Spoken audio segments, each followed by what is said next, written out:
Welcome, everyone, to Season 3 of Conversations in the Void. I'm your host, Graybeard, joined, as always, with my off-screen producer, Salem. Make sure to say hi to Salem in the chat. But I am pleased to introduce our guests for tonight. They are riders of Midtown, the Forsaken Virus of the Black Realm. Please welcome to the Void the one and only Isaak Uriarte and Karsten de Bolt.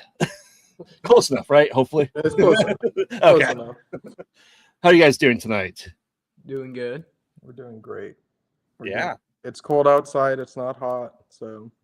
But you guys are California area, aren't you? Oh yeah. What's cold for you? I mean, we just had a huge winter storm this morning. So. I think right now it's like 50, maybe. Poor guys. I know. Tell me about it. Yeah. My kids didn't want to take the walk to the bus to school this morning because of the storm we had. So it was blinding. They got the little hiking sticks. They're like, come on. Not that Midwest up north, but close. Awesome. Well, before we get to kind of the meat details of the show, I'd like to get to know both of you a little bit more. So what really brought you into the world of writing or horror or sci-fi? It's mostly just like games I play. A little bit of movies, but it's mostly the video games I've been playing. Kind of got me the idea of starting this whole story. Yeah. What about you, Isaac? I've been writing for a long time now. You know, my grandpa's actually the one. He got me super into storytelling because he's from Mexico, and he used to tell me all these stories, like these fake stories, and my grandma used to yell at him. She's like, don't believe a word he says. He's making this stuff up. So, I mean, growing up with him being so creative, like, I got a lot of my storytelling from him. So I was like writing down a lot of what he said. And then I watched movies, and then I was like, I want to write movies. And then I read books. So I was like, I want to write books. And then I was like, I got to slow down with all this writing that I'm doing. But I mean, I love to write. There's so many stories that I can like come up with on a dime. So I'm always writing. That's awesome. Yeah, I tolerate writing myself. I'm not good at it, but that's why I have my co-host and producer. He makes sure everything looks good before I hand anything in that we do. He's the ghostwriter to everything I do. Yeah, I've had so much of my writing where like I send it to people and they're like, this is horrible. Do this, this, and this, and then it'll be better. And I'm like, oh great, thanks. Awesome. Now I have to ask this every guest, if you guys are horror buffs or not. Do you call like your first horror movie that you may have watched? Horror movie. Mm-hmm.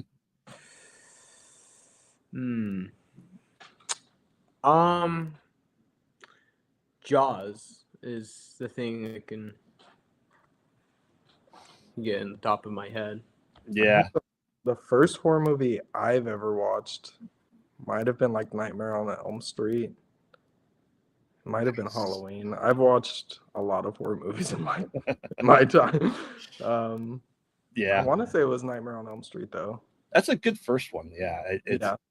Yeah. My first one was Jaws. And I remember being terrified of the water. I live in the Midwest. I'm not by an ocean.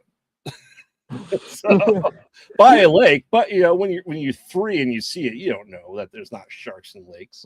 You're like, get out of the water. It's like Exactly. 2 inches deep. Oh, that's Jaws 4. Let's face it. They were at the amusement park. Awesome. So, you know, kind of going into what you guys do. How did Black form? How'd you guys meet, and how'd you decide to write a book together? I mean, it was mostly that I told him the stories that I had I think last year, and he was very shocked on how much how much ideas that I had for the book. And at first we were going to write a movie, and then now it slowly became a book for how much stuff it was in just one book. yeah. And for the Black Brim, it's mostly like it's a little bit of his idea to make like the website and stuff, but Black Brim is just because that's one of my characters that I make, and I like black cowboy hats. Yeah, I mean, when he first told me about the story, I think we had like an assignment where he had to write a short film, and he had all these ideas. And we had gotten so far into it, I'm like, this could be a full movie. And there was even more ideas, and I was like, this is too long for a movie. Maybe we should do a book because there's so many characters and stuff. I think we can't fit this into even a 3-hour movie. So Yeah. it took a while. Yeah, I mean, 3-hour movies do take a lot of time, right? To write out. I mean, how many pages did you have for the 3-hour movie? The movie, when we were done with the first draft, before we even considered cutting anything, we were close to, I think, like maybe 300 pages. Wow. And we were like, that is too long. And we tried cutting it down. We got down to, we were able to do like about 120 pages, like 2 hours worth of stuff. But we had cut off so much stuff. I was like, people are going to be confused. They don't know who this guy is. They don't know who this guy is. So I was like, let's we'll work it out as a book, which I've never written before. And we went to the drawing board and we were like, okay, how many chapters are we going to do? How many pages are we going to do? We have to do a word count. And we were like, let's start from here and then get as much as possible onto this book. So as a movie, it just did not work. There was too much stuff on there. Yeah, I mean, 300 pages in the script would be, I don't know how many, like 6 or 7 hours. You're talking like Lord of the Rings length at that point in time. Yeah. That's awesome. You know, as you said that you love riding cane for your grandfather. What about you, Karsten? Did you said you really enjoy it from like playing video games, like RPGs and stuff like that, right? Yeah. Now, yeah. You know, what's your, off the cuff here, but like, do you have like a favorite book of yours that kind of helped like draw you into the world? Not on the top of my head. I didn't read that much books, so I think that was one of the things that we had to do is we had to look at a lot of books, really just to get down like the style of writing, because writing a book is so much different than other mediums. So we had to look at a lot of books and see like, okay, how do people use description and how do people use dialogue and whatnot? And then after that, we just kind of created it on our own. We just kind of freeformed it. Yeah, because I would say a lot of it, especially with script writing, is that you try to convey a lot of your descriptions there, right? So you help set the scene for anyone who's doing special effects, for the DPs and all that stuff, but then you have to then translate that into more of a world building that you have to help envision with the reader, right? Yeah, I think that was the hardest part of us going from, because even though we had so much written down for the movie, it was so much dialogue. And when I first did the first draft of the book, when we sent it to some actual authors to get like their opinions, they're like, your dialogue is really good. It's just everything else doesn't feel like a book. Was this supposed to be a movie? And we're like, yeah, it was. So we got some help like trying to format it, and it came together in the end, but it was a lot of work. Yeah, I mean, a lot of, I'd say, comic books and novels nowadays, especially in the past 5 to 10 years, have once, I found, have been scripts at one point in time that people just realized, okay, I need like $50 million to make this movie, or I can write a book. That was the other thing that we ran into, like even just as a short film, there were so many like special effects and stuff, and we had submitted to festivals and it won a lot, but a lot of the feedback we were getting was like, this is going to be really expensive to make, good luck. And we're like, yeah, a book is cheaper because all the effects are in our minds, so let's do that.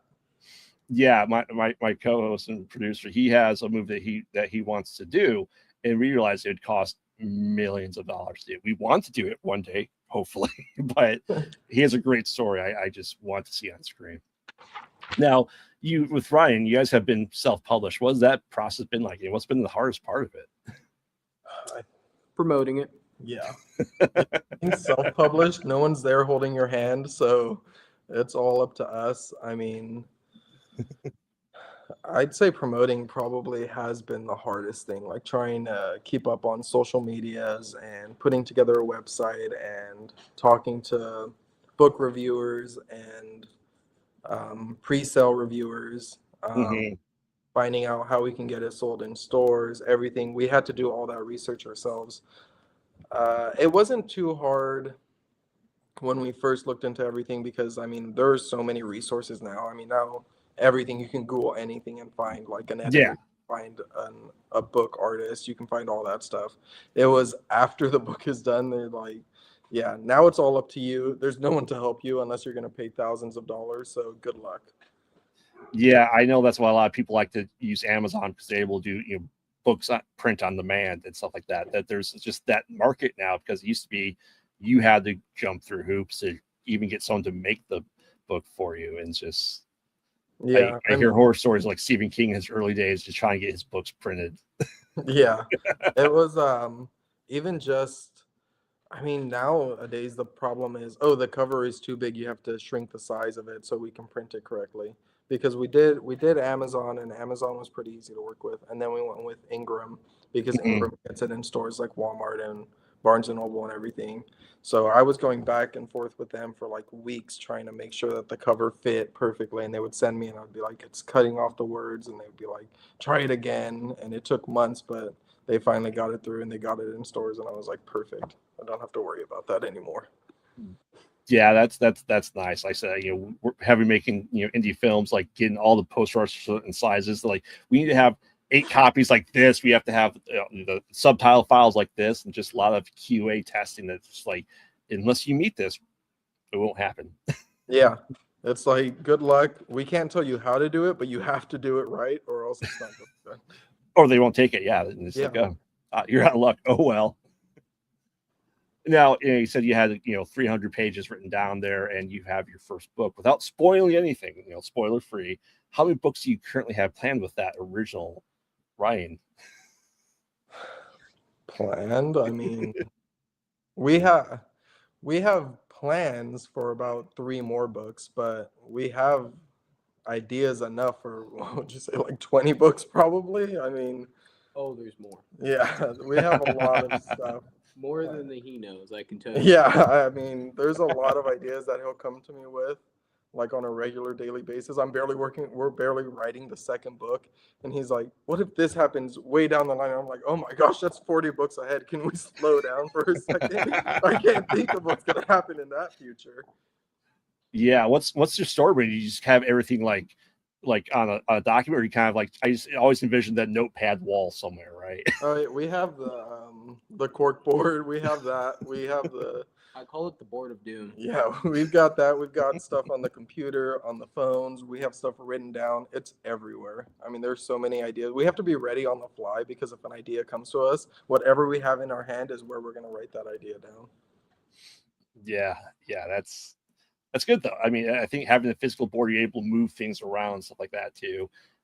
I'm an old guy, so I like the tangible things versus everything digital myself. But it's pretty cool. That was our thing with the corkboard is we had the little chapters and then the ideas for each chapter, and we'd move things around like, oh, this works better if this is earlier. That was really helpful, actually. Yeah, I'm excited because one of my favorite authors is having a new book come out in 6 days. Jim Butcher, who made the Dresden Files, and from day one, he said there should be 20 books plus a 3-book apocalyptic trilogy. Oh my god! And he started writing this like in 2001. He's just releasing book 16. I'll probably have to look into it, but no promise that I'll catch up that fast. Yeah, if you like sci-fi, it's about a private investigator that investigates the supernatural in Chicago. It's a lot of fun. He's getting into a lot of trouble by book 16. Yeah, he is. It's like everything you want. If you want fairies, vampires, hunts, if you want anything supernatural you can think of, even like the 3-headed billy goats, he has it all. Even gangsters from Chicago. No wonder he's got 16 books. I mean, there's so many supernatural creatures you can write about. Yeah, it makes sense that he's got 20 books. Yeah, like I said, it's good stuff.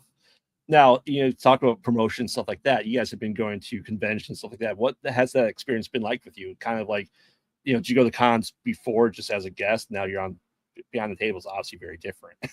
Oh, it's really different. It's fun. It is. We have a few planned out. We have this month we're going to VerseCon. I think Okay. that's in Sacramento. Then we have the Stockton Con coming up, and then this year's Sinister Con. And we're still looking for more. We're looking for book festivals and everything. But it's a great experience. There are so many different crowds at each convention. You have some that are more anime focused, some that are more game focused, some that are more like actual comic book focused. And then depending on the sizes and the locality and who's there. So you meet so many interesting people. And especially when you're sitting next to like new people each time we get seated next to new vendors, we get to know about like what they're selling, and then we can cross promote and talk about things. It's super interesting. They're really fun. You get to see so many different kinds of people, and talking to them is a lot of fun. Yeah, we've done a couple of cons with our channel and their production team that we do for movies too. And it's just like I recognize some faces, but yeah, I make sure I talk to every vendor there, especially every independent creator there. I'm like, hey, I have a show, love to have you on just to do stuff, cross promotions, because that's why we're all here, right? We always say indie support indie because no one else is going to support us. No, not at all. We learned that the hard way. Yeah, it's. I said once you're in the indie crowd, it's family. It really is. It's like I said, you have different walks of life and you have different people. There are different things. Now, what do you guys kind of steer your stuff more towards? Do you go to the anime cons, or you kind of stick more to the horror and sci-fi stuff? I think we've mostly been going to the horror and sci-fi stuff. We went to a lot of horror and sci. Well, I mean, we started in what was it, October? So there were a lot of horror cons in that month, and I think upcoming we have more like normal comic cons, and we try to look more for like sci-fi cons, and we're looking for more book conventions now because we're trying to get more of that crowd. But I mean, you meet people that are into so many different things, so it's kind of hard to just gear towards one thing because we can go to, like we did, a horror con and meet so many people that love reading books and sci-fi and everything. So we're like, it doesn't really matter what kind of convention we go to because we're going to meet our crowd there anyway, and even bring in some new crowd to it and learn like things.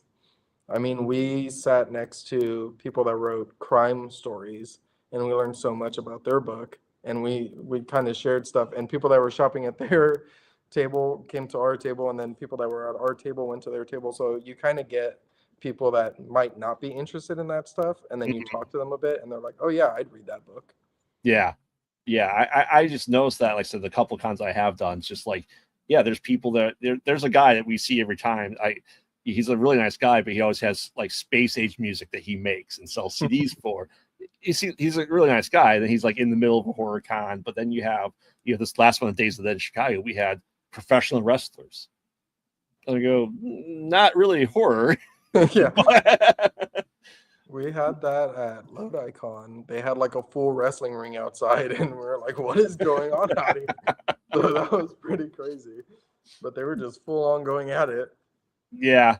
But like I said, I think what a lot of people go to, especially horror cons, is that, I think most cons have like that costume contest. And it doesn't matter if your costume's horror or not. We see lots of stuff. I saw, the original Mind Flayer from D&D, huge costume there. And, you have all that stuff. Then you have people that's still dressing up as superheroes. You still have some, Thor, stuff like that at horror cons because there's a costume contest, right? Yeah. And they're like professional costumers at this point in time. Some of these costumes that we'll see are like off the wall, and we're like, yeah, next year we're gonna put together a costume like that, and it never happens. So we're like, yeah, we really have the time to sit there and craft something. Like they're insane. We've seen some cool ones. Yeah, I mean, it's absolutely amazing. So what's kind of been like the biggest like eye-opening experience having doing these cons that you just didn't think about before? I honestly think it's the people that we meet because we made a lot of connections with, I mean, as you say, indie supports indie. We met so many creators that usually don't talk about books or they haven't had like guests talk about books. They usually do like movies and stuff, and we talk to them and they're like, oh yeah, we'd love to work with you. And I mean, we met people that worked at schools, we met people that worked on movies. You just make so many connections, and everyone's so friendly. And it's like one of the most rewarding things is when you meet like other people that are creating their own thing and they get so much support and they support you and you support them. It's such a great community.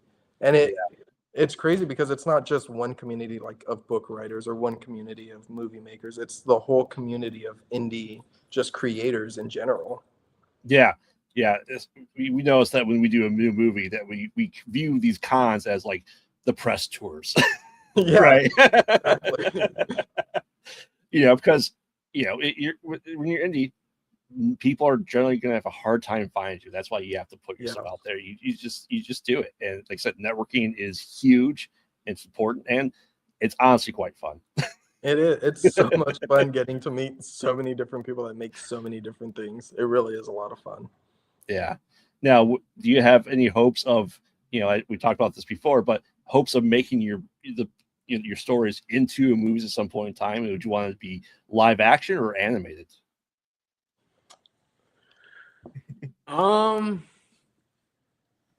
Live action.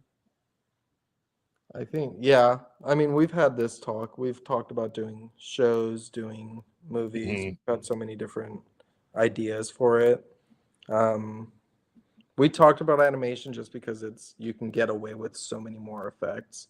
But there are some stories, and the great thing is because we have so many ideas, like we could do eventually like a short animated series and then the main series be live action and figure things out as we go along, because there are so many mediums and so many mediums get so much attention. I mean, we've talked about comic books, we've talked about short stories. There's so many things that we can do with how many ideas we have.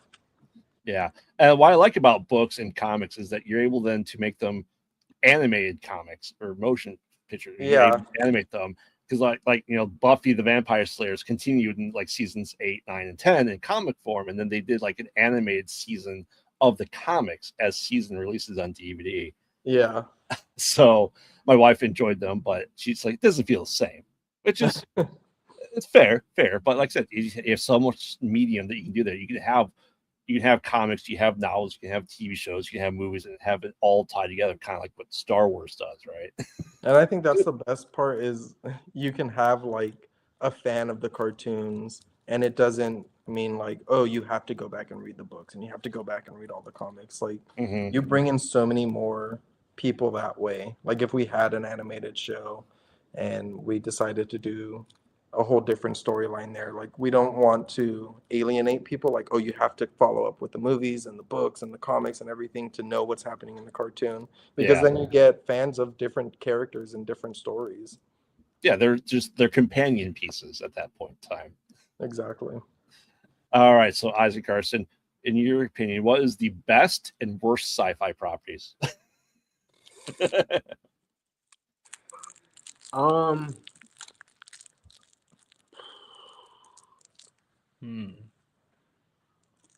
Sci-fi is so vast. That's such a hard question. I mean, of the big stars ones, either you're a Trekkie or you like Star Wars, or you like Stargate.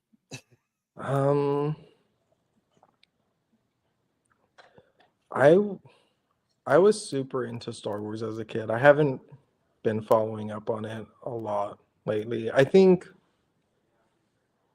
gosh, I used to watch episode 3 over and over and over again. And then when the Star Trek movies came out, the newer ones, I was super into those. I used to actually, me and my cousins, without even knowing it was a popular show that had different actors, we watched Doctor Who a lot. Because we went to our local library and they had the DVDs. Yeah. And we would watch like the episode of the like the Don't Blink ones. And we were like super into them, and we had no idea that it was a massive show with so many different seasons. We were like, oh my God, there's so much more of this. That was probably like our favorite thing as kids. But to say least favorite, do you think there's such a thing as bad sci-fi? There's a possibility. Yeah, I think it's possible. It's hard because sci-fi can be so vast. I mean, you can have aliens, you can just have futuristic stuff, you can have things like, I mean, he's a huge cyberpunk fan, and that falls into the sci-fi stuff because it's Yeah. futuristic and they have all that stuff, and it's so like different than say like Aliens, which is great sci-fi. Gosh, Yeah. if I had to name a bad sci-fi, I don't know if I could off the top of my head. I'm sure if you listed some in front of me, I'd be like, that one's bad. Get that off the list. But Yeah. right off the top of my head, I don't know. Like I said, that's fair. There's some my co-host producer, he loves sci-fi. He loves bad sci-fi. I love bad horror movies. So we all have our low end that we're willing to watch. There are some of those bad like things though that end up being so bad they're good. Like you can't stop watching and you watch it. Shaun of the Dead. Shaun of the Dead's great. I love Shaun of the Dead. We watched what was that dumb movie we watched? Hot Rod. We watched Hot Rod. That movie's insane. Yeah, for sure. Like I said, if you like cyberpunk stuff like that, and you like horror, I only know about this movie because of my co-host. It's Hardware. Came out in like 1990, 91, and it's really good. I thoroughly enjoy it. Most people don't watch it, so they should. All right, Isaak Karsten, we're at the wrap up here. I gotta ask, of all the things, what's your favorite scary movie? Scary movie. I